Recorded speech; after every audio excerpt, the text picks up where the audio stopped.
If my narrative earned it, you can show your support by sending a coffee my way. Check the link in the description. 37th Rose. A monastery reformed.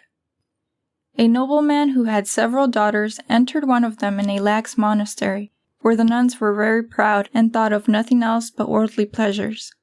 The nun's confessor, on the other hand, was a zealous priest and had a great love for the Holy Rosary. Wishing to guide this nun into a better way of life, he ordered her to say the Rosary every day in honor of the Blessed Virgin, while meditating on the life, passion, and glory of Jesus Christ. She joyously undertook to say the Rosary, and little by little she grew to have a repugnance for the wayward habits of her sisters in religion. She developed a love for silence and prayer, and this in spite of the fact that the others despised and ridiculed her and called her a fanatic. It was at this time that a holy priest, who was making the visitation of the convent, had a strange vision while he was making his meditation.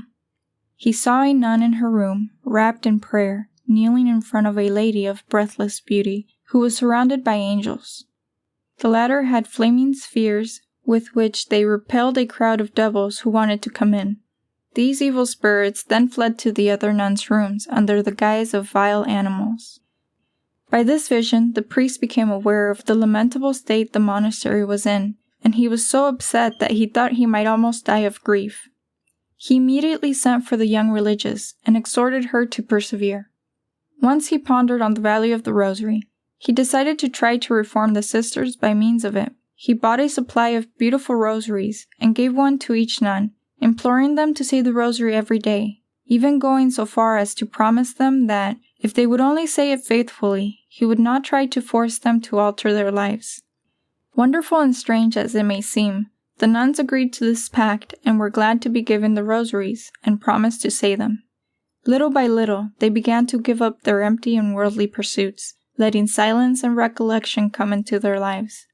In less than a year, they all asked that the monastery be reformed. So the Holy Rosary worked more changes in their hearts than the priest could have worked by exhorting and commanding them. I hope my audiobooks have been keeping you company. I'm glad you're here. But those ads, they crashed the party.